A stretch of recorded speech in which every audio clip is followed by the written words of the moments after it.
Hey everyone, hope all is going well. Just wanted to take some time today to go over some of the lessons as myself that I've really encountered and learned throughout the process of quoting in my landscaping business.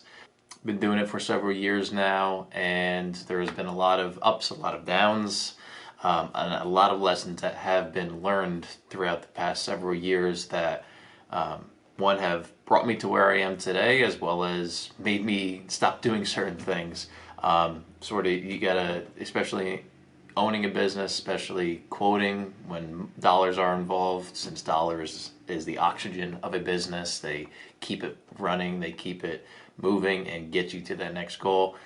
Quoting is a very, very important part in any business, especially landscaping. So I just want to go over a couple things today that I have personally learned, good and or bad, that have got me to where I am today, and just want to share it with you guys, really to make sure that my story, my things that I have been through in life, someone can learn from it. So the first thing is being as detailed as possible. So this sort of goes for both parties, the crew members out there, as well as the client or the homeowner. So when you are quoting a job, under the description, being as detailed as possible of specifically what you are doing to make sure that the expectations are clear for both parties. So when a crew does get out onto the job, they know exactly what to do or what not to do, as well as the client knows once they approve the quote, they know what to expect or what not to expect. So some things that I used to do were being very vague, like mulch the landscape beds, or trim the shrubs, or install pavers. You got to be very specific about how you word things as well. So wording is a very important portion of it. Instead of saying those certain types of things, I start to explain mulch the landscape beds on the left side of the property near the garage, and then on the right side of the property near the shed. Because it helps bring clarity on the subject, as well as another thing that a lot of people have started to do, which I have started to do, that has benefited me and the crews and the homeowners, is starting to take pictures out on an assessment. So once you do go out for a consultation with an assessment for a client, you take pictures out there, and then during the quoting process or after a quote is approved, because it doesn't take a minute or so to do it, it takes some time, taking some pictures and detailing specific areas, specific layouts, specific trees not to prune, specific trees to take out, that type of stuff, to make sure there is clarity. So detail is very important. Another thing is keeping track of the man hours and materials. So when quoting a job, there's time and materials really that go in effect into it. So letting the crew know how much time they have, so they have an expectation of how long certain things are. I actually break it down per man hour as well as per crew hour, and also divided by the specific task related to each job. So I would break down on a timesheet saying, hey, these are the 5 steps that you have to do today. These are the 5 things, such as drive time, picking up materials, weeding, mulching, and these are how much time you have for each. This is how I quoted it. And then we have a listed column of how long it should take, and then they have a column, the crew or the foreman have a list where they could fill in everything. So once they finish a task, then they write down how long it took. So it's just going to help us in the quoting process get feedback from real life examples, as well as just allow the crew to make sure the expectations are clear, because it's like Parkinson's law. I'm pretty sure it's Parkinson's law. Just time sort of disappears if there's no clear expectation about how long certain things should take. So also with materials, if they're just throwing down materials left and right, mulch, stone, pavers, and plants, anything. I know some of these could be a little far-fetched, but you get the concept. But materials, if you say, hey, 10 yards of mulch, 150 square feet of pavers, 10 yards of stone, or something like that, at least they know the expectation. And then on it's the exact same document, like the time sheet, With the material sheet, it's the exact same thing. So list all the materials, what they have to use that was quoted, as well as what they do use. And then if we were to go over or under, we would just review and see why and how we could do better next time. So keeping track of all that stuff is essential, as well as relaying that over to the crew. Another thing that I've learned when quoting jobs is these next two things sort of go hand in hand. So under assuming how long it takes to do certain things. So, and the next one is acting as I can do it quicker. So whoever is in the quoting process, usually depending on the business size, right now I'm doing the majority of the quoting. And rewind a couple years back, I was doing all the work. You don't want to always have the interpretation as the person quoting it saying, oh, when I was 18 years old, I was quoting it, or I was doing these jobs so much quicker. Or if I was out there with these guys, I could have got the job done with the time that I allotted.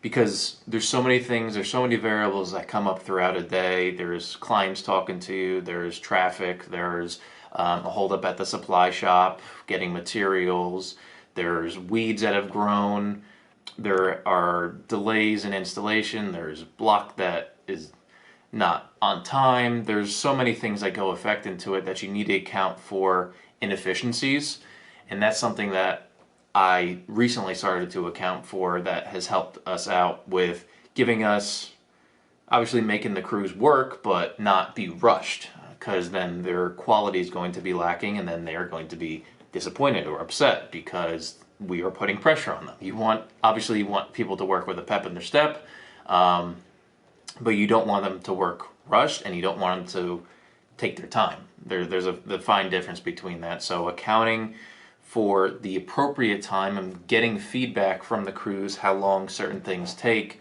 such as using those timesheets, evaluating it. It's going to take time to really understand how long certain things take. It could take a year, it could take 3 years to finally collect the appropriate data that you need in order to bid jobs properly, whether it be over or under. And then taking yourself out of it as the owner or the quoter or the estimator, so that you know what crew you have out there or crews you have out there. You know what the expectations are, and accounting for those things that are variables that you can't really predict. So that's another real big thing that is very important that I've learned in the quoting process. So the last thing that I have learned, sort of this, it could be viewed as two different things. When I was writing this down, there's something that just popped into my head. So after a quote is sent out, once a detailed description and a price is presented to a client, making sure that you follow back up with them. And on the flip side, not following up too much. So there's a fine line between not following up and over following up, which I have done both. You don't want to be looked at as that needy salesman that's just looking for a job, because then you're going to look desperate, and then they're not going to want to go with you. And then on the flip side, if you do not follow up, you're not staying top of mind, you're not staying present, you're not helping them throughout the process or the decision-making process when they are evaluating the quote, as well as other quotes as well. So between texts, calls, emails, voicemails, always leave a voicemail if the client does not answer.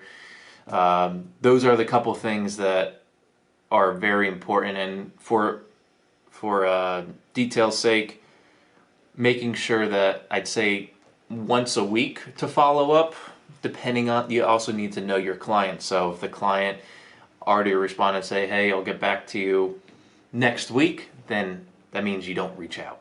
Or if you have not heard back from them, then maybe once a week until you hear back from them, or possibly twice a week, depending on the specific client, the specific type of job, the specific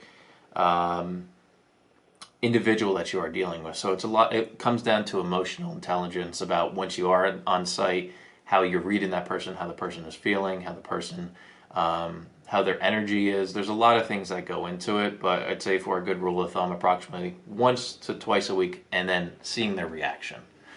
That's another big thing. And there's automations that could help with that. I know our CRM Jobber that we use does have 2 quote follow-ups within that software. Then we also have an integration with Hatch that does other follow-ups with text or emails or voicemails, ringless voicemails, excuse me.